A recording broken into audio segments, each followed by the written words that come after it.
On this channel, I have spoken so much about books, my favorite authors, my favorite books, what I have been reading, book recommendations for all you guys. So I thought it was only fit to make a video where I take you through my reading journey.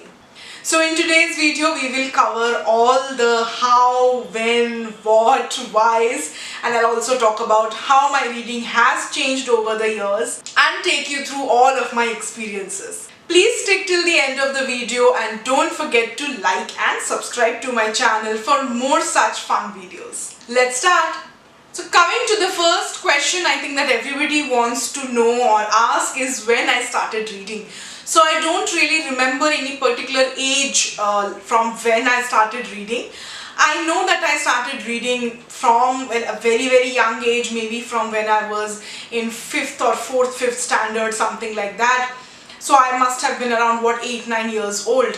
I started reading comics and that slowly turned into children's books, magazines and into actual full novels and books. As a kid, I was very lucky to go to a school where the library was so well filled with so many different books. There was P.G. Woodhouse, there was Sherlock Holmes, there were Enid Blyton, there were so many other things, there were so many classics, there was Jane Austen. So I think that was also a very good supporting point for my reading journey, that because as a kid it's not always possible for our parents, and still now it's not always very financially possible that you go ahead and purchase every release or every book out there. You will run out of space and you will run out of a lot of money as well. So having a good library is very important. I think that's a very crucial thing if you want your kid or anybody to get to start reading. Back then there was no such options as e-book readers and all, which are comparatively quite I would say affordable, not really cheaper option but quite an affordable option to get kids started. So that was a very helpful, and that was also a very crucial point of my reading journey. The other thing is that I always saw my father reading. I had in my family I was surrounded by people who would read, people who write. So I think somewhere inherently, intrinsically I am programmed in that way, where I am very attracted towards books and writing and novel and reading, creativity in general, all of that. So I think that is also one of the reasons that to make reading a habit, to make it a part of my life, it was very easy for me. I always was very curious. I took it up very easily, and once I liked books, I liked reading, I was just on my own. I started exploring more and more books and I was just hooked. One of the why of this equation is that I am a single child, and I think sometimes it would get boring. You can only play so much video games and watch so many cartoons, and although I was a very active child, I used to go and play in the playground, I would cycle, run around, but sometimes it would get lonely, and my father was also really keen to get me into reading, so he would give me a lot of different books and encourage me to read. So he has given me with a lot of books of Julius Verne, the simplified versions and all, to get me started and to get me into reading. The next question is what I was reading. So apart from comics and children's magazines, I read a lot of Enid Blyton. Towards my later years in my 11th, 12th and all, I read Sherlock Holmes, also the simpler versions, and as I said, my dad had given me a lot of classics like Around the World in 80 Days or 20 Leagues Under the Sea. Then I read a lot of crime and mystery and thriller. So there was a lot of Secret 7, Mysterious 5, Sweet Valley High, Hardy Boys. Then there was the Babysitter's Club. So many different types of books, and I was constantly reading something or the other. Another point was that I had to travel to school, and it would take us around 50 minutes to an hour. And in that time, sometimes I used to get bored. So I learned a lot of things during that 1 hour journey. We were a lot of kids, so we used to play Uno and dumb charades and all these different types of nameplates, animal things, these games, and some days I would just sit and read. So that is basically the when, the why, the what and the how of how my reading got started. Another major turning point in my reading journey came when I discovered Harry Potter. So my father used to go on a lot of work trips when I was younger, and his coming back home was like a big event for me because he used to always bring back something. If we used to travel by Rajdhani at that time, we would get that wet tissues in packets and all. I remember I used to keep those wet tissues with me as if they were treasure, you know. He would get me chocolates or, you know, something, some small item here and there. So once on such a work trip, he traveled to Mumbai, and I think it was a very busy day and he did not get a lot of time. But when he was coming back, he was in this deep thought that what would he bring back, because I would be waiting and I knew that if dad was coming there, he was getting something. And I'll be very honest with you, I think that habit has remained till date. If he even goes to the market, I'll just sit and wait like, okay, he'll bring me something, I know. So, you know, that was that. So anyways, so he picked up, I think on the railway station or somewhere, he picked up Harry Potter from one of those wheelers.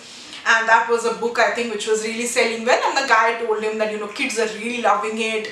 It is really catching a phenomenon in the country at the time. So this was around 2001, 2002, I think. I was in 6th standard, I think.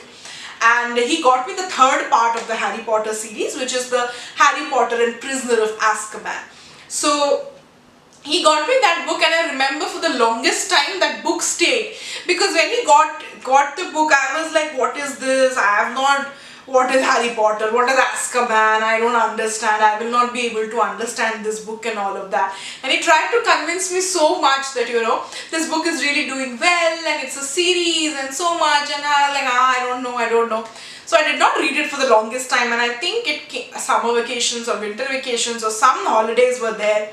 I was getting bored, and then I picked up a book which has changed my reading journey, my writing journey and all of it. School, I landed up in college, and college I landed up in Bangalore for the first time, in such a big city with so much to explore, such good food and such good places to go and all of that. So reading became a bit slow, and then I started picking up a little like grown-up books, you can say, like novels, more novels and all. I was still reading a lot of Sidney Sheldon, Cecilia Ahern and all of that. But I did pick up like here and there some books which I knew were like doing well. And then of course by the time I came into my MBA, my post-grad, I started picking up more and more different types of books and authors, and I started also, you know, looking at books that were like getting recognized internationally, if they were winning like the Booker Prize and all of that. So I would also try to like pick up a title here and there.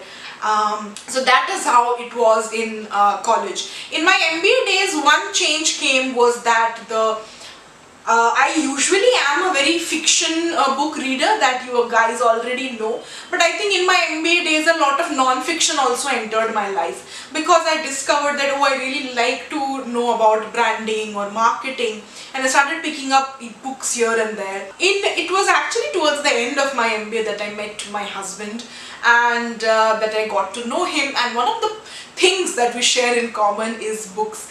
I was very, very happy to know that he was a reader, and I think it was a lot under his influence that I also like opened up more and more my radar and started including a lot of more other books as well. He introduced me to Jhumpa Lahiri, he introduced me to Khushwant Singh, so a lot of readers, Amitabh Ghosh, there is Amitabh Bakshi. So because he is a much mature reader than I am, so I think his influence was really big and positive, and that is how, you know, I started picking up like, okay, this book is also there, that book is also there, and then I started reading a lot of like self-help, productivity, self-improvement books as well. Coming to the last part, that is how my reading has changed. First of all, has it changed at all, and how do I keep up with reading books till now, right? It has been quite some years. So of course reading has changed, and I think it will keep on changing. I still have a very big soft corner for murder mysteries, thrillers. I still read them like a mad person. I'll get hooked to a book and I'll read it.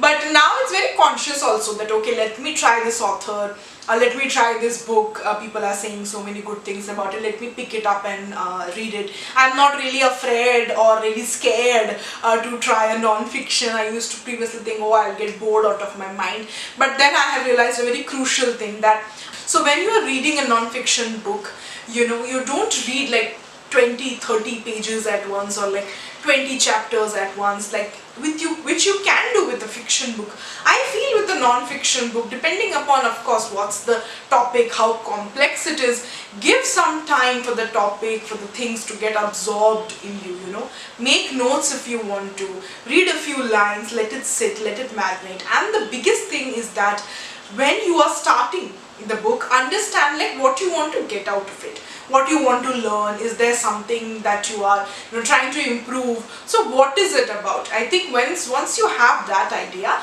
it becomes easier to navigate through a book, because whatever is being written, you can then take it as a learning, or take it as an advice, or something that to educate yourself on.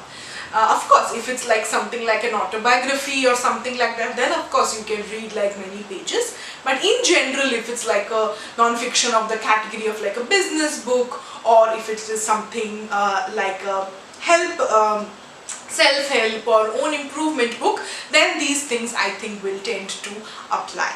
There are also reading slumps in between this whole reading thing. There are periods of time when I don't feel like reading. There will be months when I don't read any books. There are months now where I will be reading 4, 6, 7 books, right? So it's okay. I think it's good to accept that there will be times. So I know that maybe in the month of October, the amount of books that I will be reading might be 0, or maybe I'll manage 1, because it's a festive month. I will have a lot of family over, my father will be coming and all of that. So I think it's okay to accept that. For me, reading has become such an inherent part of what I am, and now what I do, I make it a point to read a little bit every day, So I'll read for like 15-20 minutes in the mornings, I'll read a non-fiction book, and then in the evenings, in the night before going to bed, I usually read for about half an hour any fiction book if I'm reading. So this was also impossible for me a few years back. I was like, I can't read 2 books at a time.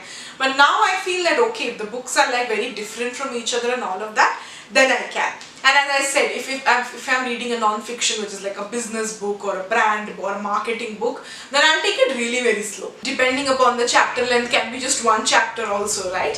So it's okay. I don't feel guilty, or I don't beat myself up if I'm not able to complete a book, or if I'm not liking the book. I can always go and revisit it. So be patient with yourself if you're starting or getting into this habit of reading, and always know your why you want to get into reading, why or what book you want to read, what you want to get out of that book as well. That will be really helpful. So that is all for today's video, guys. Thank you so much for watching. I hope you guys enjoyed. Don't forget to like and subscribe. I'll see you guys soon. Till then, stay happy, stay healthy, stay safe. Bye.